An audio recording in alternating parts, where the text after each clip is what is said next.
Our next coming to stage was inspired by coming to the last Estrogen Hour and was like, I have to do this. So let's make her feel really, really welcome, really, really loved. Debbie MG.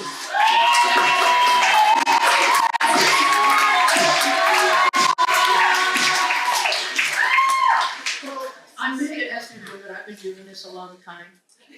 It's the Estrogen Hour, so I thought I'd take you guys on a little trip on my estrogen. I started my period at 12. Okay, so let's hear it for the people that started at 12.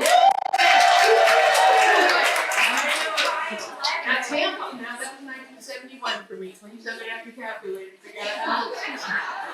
So, tampons were new. My mom, of course, was very leery. So, I had to use the Kotex, was the only name. Kotex Feminine Napkin. Let me tell you, these napkins were about that long. About that wide.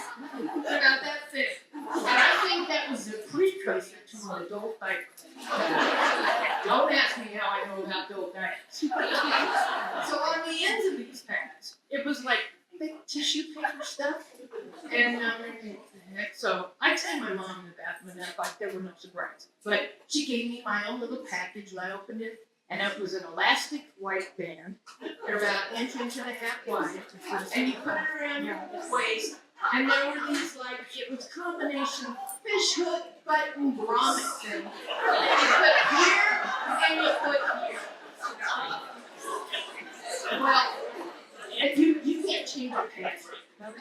There's no wings, there's nobody else. And the hard thing for me, if I was an athlete, in 6th grade I was asked to play in the boys' basketball.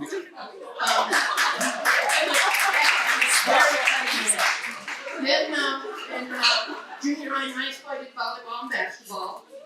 Now volleyball with a pad isn't too bad because you're young. And you may serve and you may go for a dip. But basketball is a whole nother story. There's the running and the jump. I was always the center.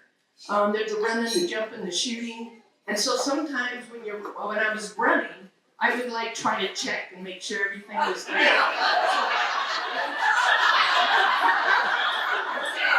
It looks good.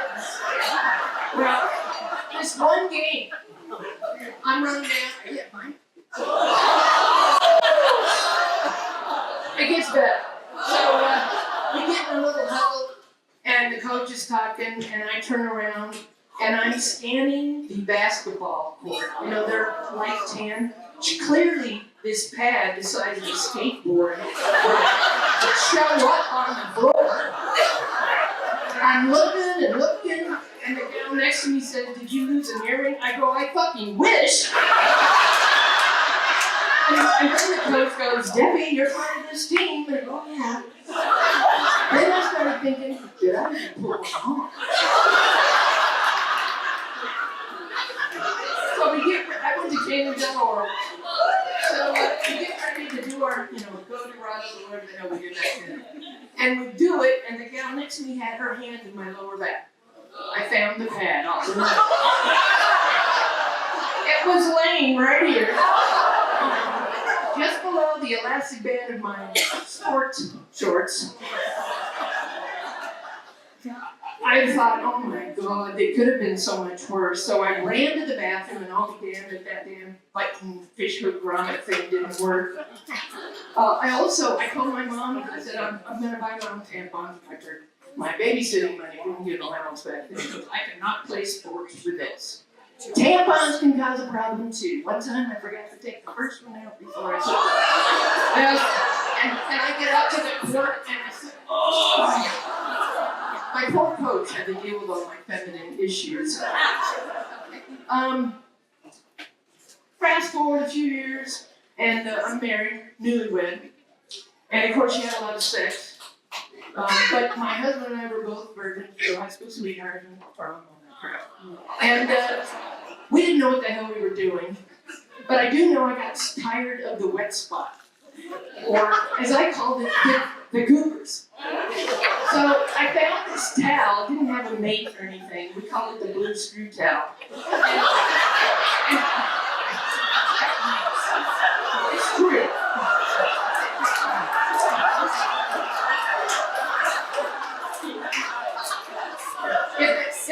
wasn't true, it would be as funny, but it's all true. So we late, and of course, as missionaries, I'm telling you, nothing ever got crazy until I came out of the closet. But anyway,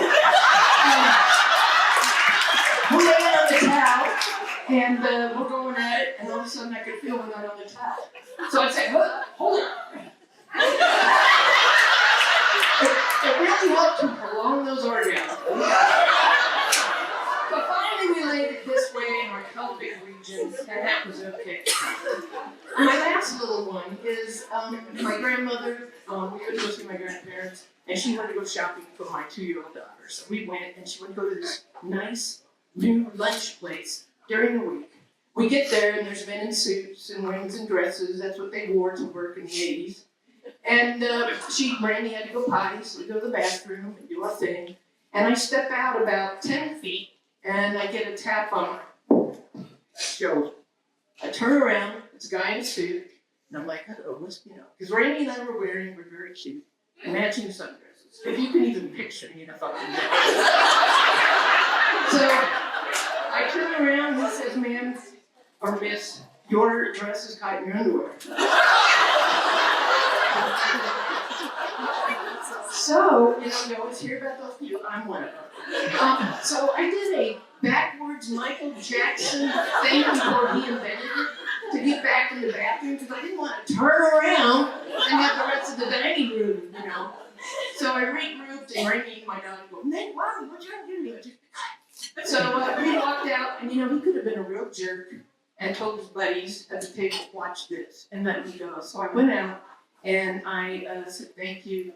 And I didn't know my grandmother until the ride home. She has narcolepsy. I always drove. There's a whole lot of stories about that. But she laughed the whole way, and she couldn't wait to get home and saw my grandfather, who looked at me periodically in the evening and just left. Thank you. I'm Debbie Anderson.